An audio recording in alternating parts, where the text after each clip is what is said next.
call this meeting to order. Glad to have you here. I think we had some people we're going to recognize tonight, and we're excited about that.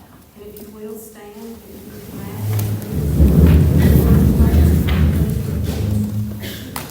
Let's pray. Oh, wondrous God, we come to you in this beautiful place this day as we have an opportunity to do your work. Your works with the greatest asset we have in our district and in our community, which is our children. Lord, I ask that you continue to bless them and bless all of those who go into impacting those lives every day here at PSD. From teachers to lunchroom workers to janitorial staff and all administrators and so many others. Lord, I just ask that you watch over them. Allow them to reach for their dreams, whatever they may be, and so they can fulfill the call that you have on their heart. Be with all of us, dear Lord, as we work so diligently this night. In your loving name I pray. Amen. Pledge allegiance to the flag of the United States of America and to the republic for which it stands, one nation, under God, indivisible, with liberty and justice for all.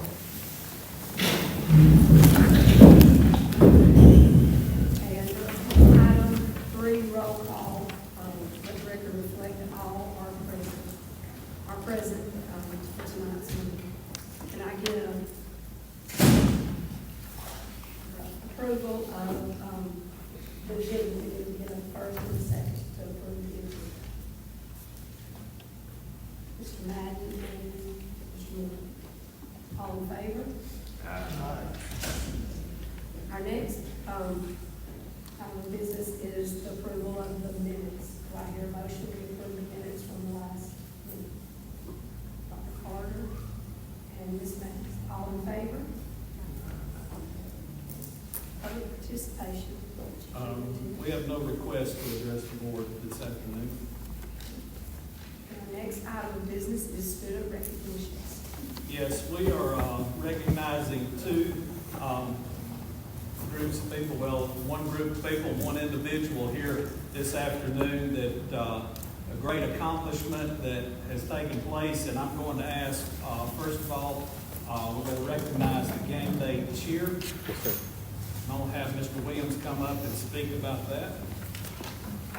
Thank you. Testing.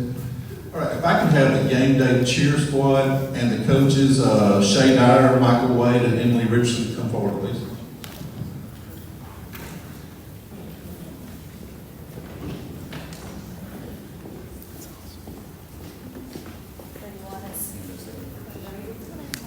As they're coming forward, I'm going to say a few words about this group. Guys, this is an unreal accomplishment these young ladies and men have accomplished. These coaches have done a great job. But this season, these student athletes here achieved something really special. They earned their third consecutive state championship in game day cheer competition. Now, earning 3 is special, but earning 3 in a row is really rare in the GHSA high school. This team also was a 7 quad A team of the year. They were the grand champions at the Union competition.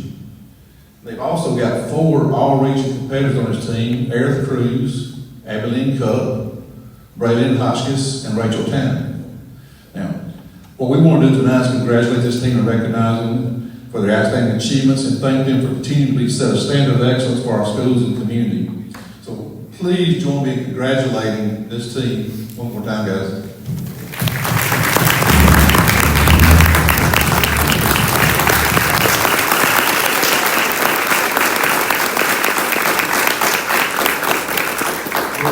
You got everything? Congratulations, girls. We're looking at the same thing next year. Now I'm going to have Mr. Chris Jones come up and talk about our Easton Cole here. And I got Mr. Jones because he can tell you more about the competition than I can. So I'll turn it over to Mr. Jones. Thank you. So, ours is Easton Cole. Easton, come on up.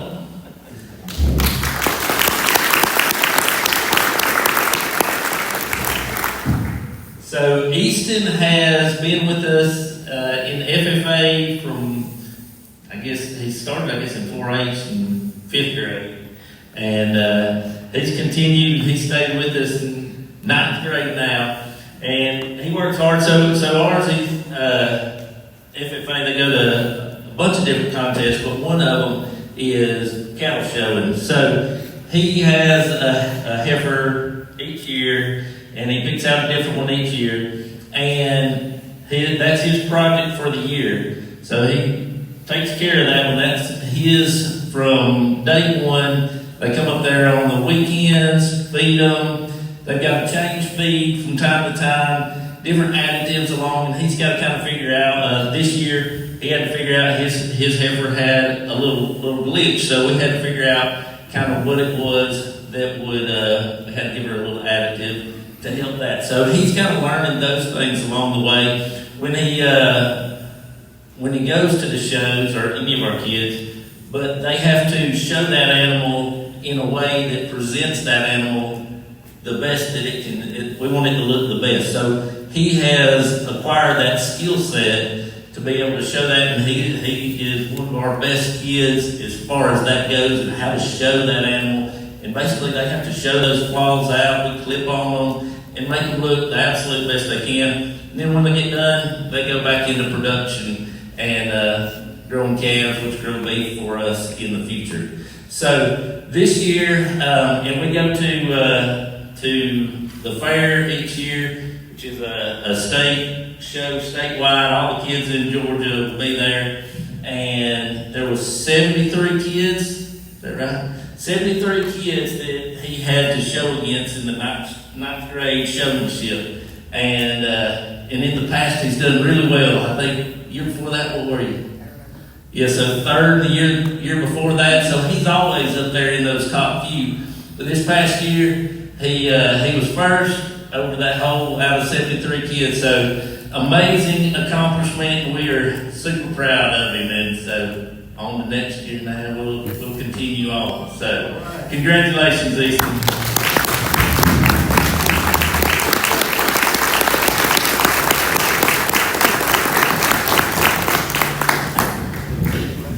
We had a champions lunch for all of these at the country club a couple of weeks ago, and I was telling them about Easton. I said, if you've ever shown a cow, and I had the opportunity to do it over here at the fairgrounds, that's not an easy task.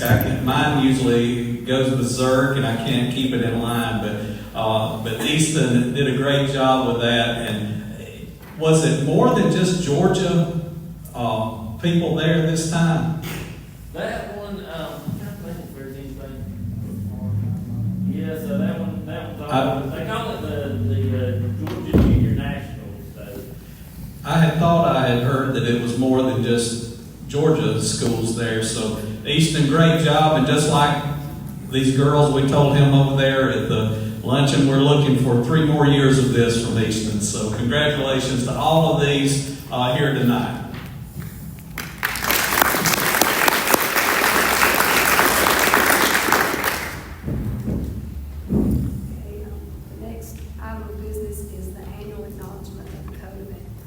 Yeah, this is just, you guys have to sign that says you've been given the code of ethics.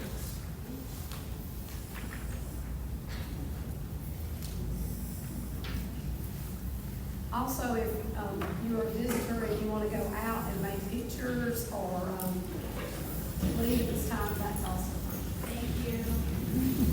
I know they've asked if they could, Yeah. they have to say the whole time.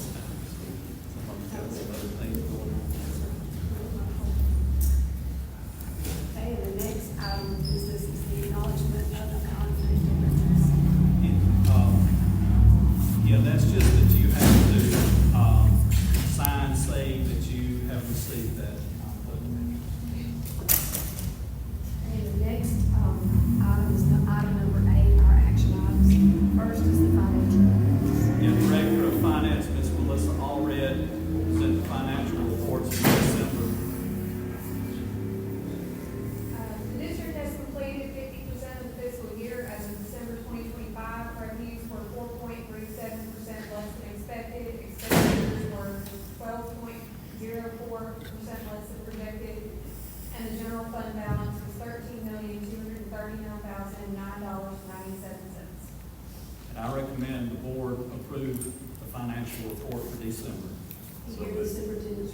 transportation, can I get a, Mr. Madden, and all in favor, accepting financial agreements?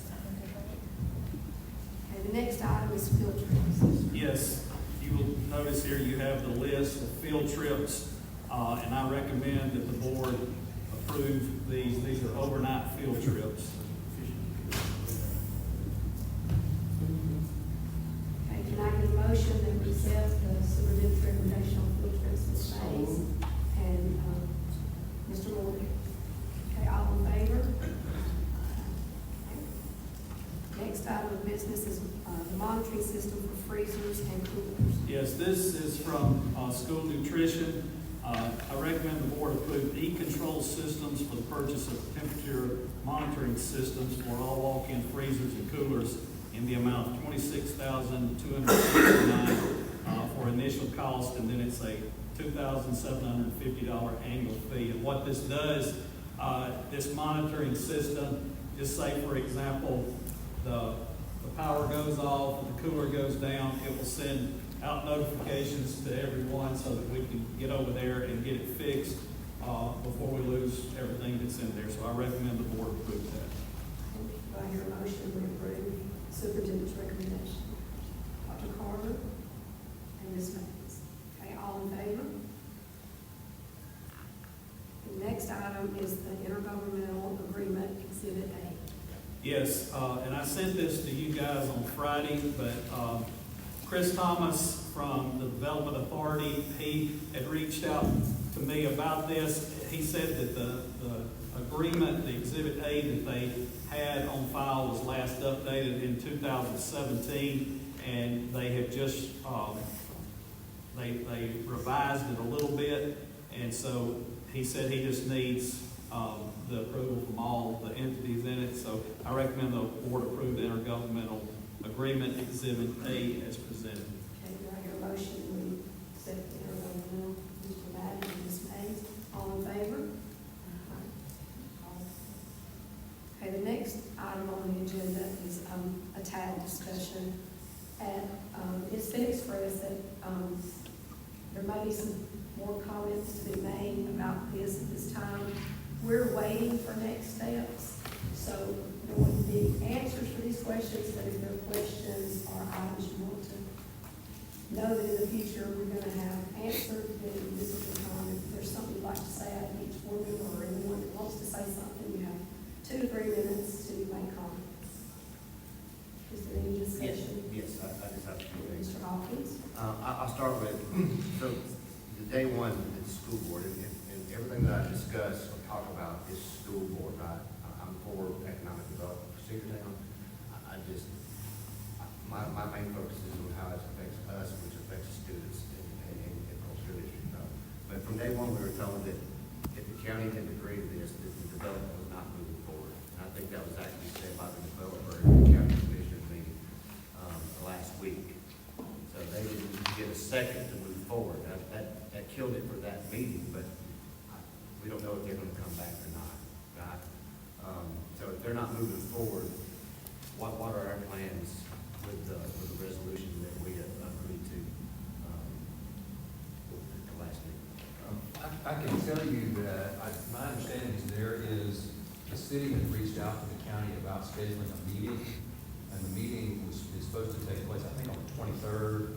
The county has not responded, from what I understand, so that meeting is not confirmed, but another city has reached out to them about having a meeting. It could be an open meeting, public meeting. You all are certainly free to attend if you want to and say whatever you want to say there, but again, there's no guarantee that meeting will actually happen. Okay, I guess my question too is if they don't take it up or don't proceed forward, what is our course of action? Well, then you can continue with the resolution that you adopted in January. You can rescind the resolution that you adopted in January. That's a non-binding resolution, like I told y'all before. If the board wants to rescind it, you certainly have the right to do that. And that kind of is my understanding too, is the county is not backing, is not in support of the project. It's more than likely not going to happen. But again, we can't, that's why the cities want to schedule meetings with them to see what they can work out. But if the developer wanted to move forward without the county, because we're the lion's share of that tax digest. wouldn't that change the terms of the bond, the length of the term, the interest rate, because not as much money coming in? Right, it could, it definitely could, yeah. So, and I guess the other thing is that, the other thing that's up for discussion or negotiation is how much of the school district's increment you're willing to have applied for the debt on the project. And the way the resolution was phrased was that it was the entire increment, which would be the entire increase from this year to next year. The resolution indicated that the district was in favor of having that entire increment dedicated toward paying the debt. Now, again, that can be changed too. You have to have another resolution to say you don't want the entire amount, you want, X percentage or whatever. But that, I think you're right. I think that if the county doesn't back it and is not in agreement with that, then their costs are gonna go up and it more than likely be prohibited from what I understand. And I think what you just said is something that Drew brought up at the last meeting when we had this TAD discussion. Not going in all, at one time, just say we're 100% in, let's back off and talk about this and negotiate a fair agreement between the two entities. I think that's what Drew was saying at the last meeting. Right. But that was some things that I want to clear up with their meeting. I wasn't able to attend. I think Drew was there. But I just want to clear those items up. So, Rob, before you get too comfortable. So in this resolution, you had mentioned that the school board had agreed to go in 100% with our tax revenues toward that bond. It would be the increment, which would be the increase in taxes from From this year existing. until the next year. You would still be getting the same base tax amount that you're getting now. You'd get that for the next 20 years, but you had agreed to that the entire increase, whatever that is, the county will continue to collect it, but over and above what you're getting now, that goes back into the project to pay off debt. Was that a value that the city proposed to us, or that the school board agreed to? Where did the resolution, I didn't see that as far as the full increase of those revenues. It was defined in terms of the increment. It just said the tax increment, which would be the increase in value. There wasn't a number in there, because I don't think anybody can assign a number to it at this point, but it did say that the district's tax increment would be used toward payment of debt. But there is still room for negotiating that increment, or that percentage of that increment moving forward. There is, and if you want to do that, but again, and I'm not, full disclosure, and obviously our firm represents the city too, so I'm trying to make sure that that's disclosed and that nobody knows that I'm not in favor of, I'm not against. I'm just advising y'all as to what your obligations are. But yes, that would be negotiable if you wanted to go in the city and say, look, we don't want the full tax increment to go in, we want 50%, we want 70%, we want 25%, whatever. That is up for discussion at this point. My understanding is that if it's not the full increment, then that's going to be a significant blow to the project, and it'll affect whether or not the developer decides to go forward. If it's not the full amount of the increment, the increase. And I know you can have the answer to it. It's more of a city or developer answer, but I was looking at that, the projected revenues on the sales tax side. And I didn't know if that was based on, maybe they looked at another public and said this is what they generally make in a year. Was that 100% new taxes coming in, or was that, because we're going to have a lot of shift in taxes, right? So some people are going to Walmart, we're not going to Publix. Some people are going to Kroger, we go to Publix. So it's not new tax revenue coming in, it's just a shift. And I didn't know if those numbers they were projected to us were based on 100% of new tax revenue coming in, or is a percentage? I just don't know the answer. Yeah, I knew you would, but That's more of a developer question, not a Okay. city question. And on that, you probably, do we know what the bond covers? What portion of the construction? Is it specific to infrastructure? Is it just an extra? Again, my understanding is it's supposed to cover the entire amount of the project. That's what my understanding is. So hold And on. I've heard the number 10 questions. million thrown out there. I don't know if that was in any of the presentations that we made, or that's the number that I've heard, that they would be seeking a $10 million TAD bond. Do do we know, and this is not necessarily for you, but maybe for Mr. Lumpkin or Dr. Renshaw, have we done any cost figures on possible payback with interest on a $10 million bond? We're gonna hold all those questions for the next steps when we meet with the city and the developer that could answer those questions. So we don't know what that interest or payback is. There's not a payback as a school board. No, but it's just in general for the whole project. Because if you run just 10 million on that 7% interest over 20 years, it's an $18 million payback, including interest. Which, that's about $900,000 a year that would be coming, going toward paying that bond back. And even though it won't cost the school system, it potentially is costing taxpayers, and it is an expense to the community and the school system in lost revenue. And we can't estimate any of that until we sit at the table and make the next agreement. So we'll move on to item 10, board member comments. Does anybody have any comments Two more things I want to say on the back. and hold those questions and those thoughts until we have someone present to answer those questions? I mean, this is a school district question, it's not a developer or any other question, it's just a question.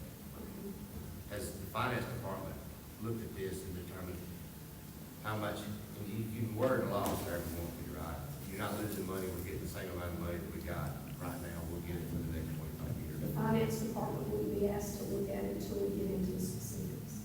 But if they know we're not gonna get any increase in revenues, how much money that equals to over 25 years, that's just simple math. We don't know the value of the property. Well, what are we getting right now on the property, that's what I'm saying. Like Basically, about $870 something is our share. That was last year, the year before last, so it might be up a little bit on the 2025. And that's just on the property to be developed, right? That Yeah, that's doesn't just the include- property as it sits now. That doesn't include any of the property. Yeah, what I'm talking about is that whole district as a whole, the value of that. Because the rest of the property, the Home Depot and all that, they would go up every year, just like anybody else's property would. So what are we looking at economically for the school system moving forward for 20 years out?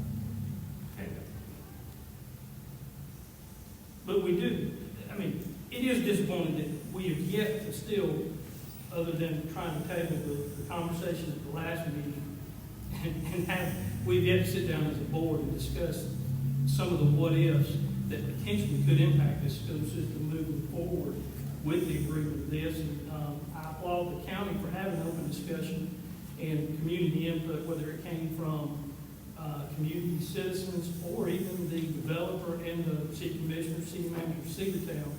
And obviously they are having issues with getting the answers that they're looking for to be confident enough in signing on to this deal, whereas we're rushing through the situation and not discussing the what-ifs. I know the county is still having what-if questions, which they're still analyzing those. I feel like we're failing to even analyze some of those what-ifs at this point. Even though I know we don't have some of the specific answers, we can also speculate under certain conditions and certain terms what that impact would be, and we're failing as a school system to do that.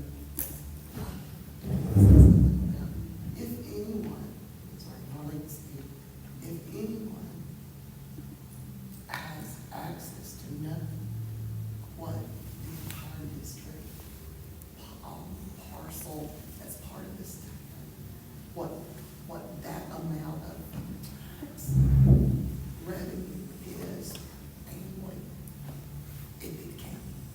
I mean, the county does the assessment, and the county sends out the tax bills.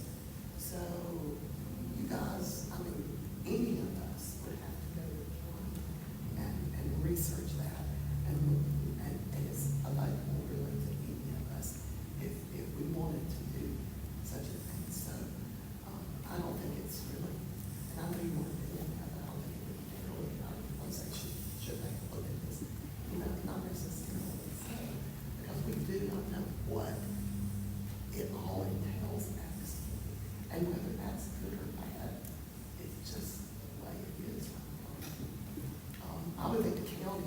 be looking for it themselves, and they should be publicizing it, and we should know from them if they're concerned about that. But who knows what's in the mind of the county? We know what's in the mind of the school boards. Okay. Comments from board members, does anyone have anything positive or anything you'd like to share besides our exciting, we get to celebrate our students tonight, I'm very excited about that. Mr. Holman? Yeah, Thursday, it started at 2 o'clock at Rockland High School at the Ag Facility. There'll be 400 plus students there from all over North Georgia doing livestock judging and forestry competition. The forestry competition will actually be over in the woods. They're digging there, but there'll probably be 50 schools there. So if you'd like to come by and see that, they'd love you to come by.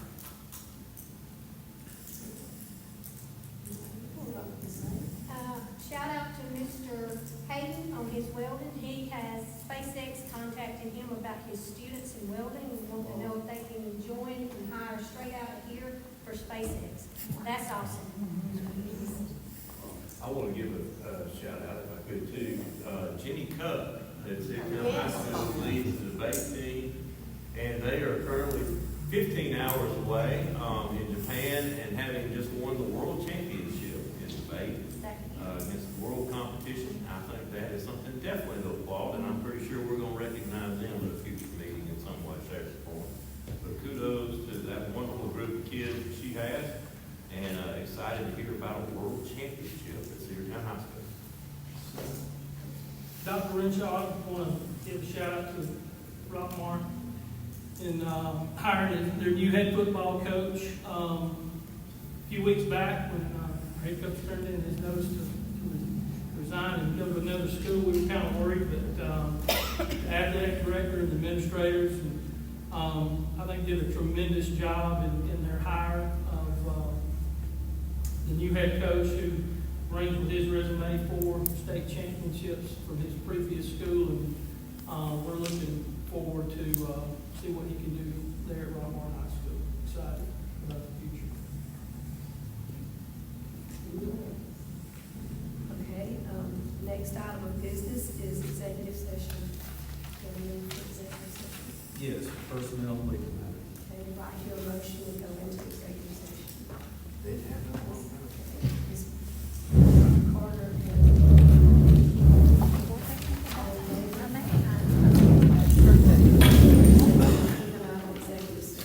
Here.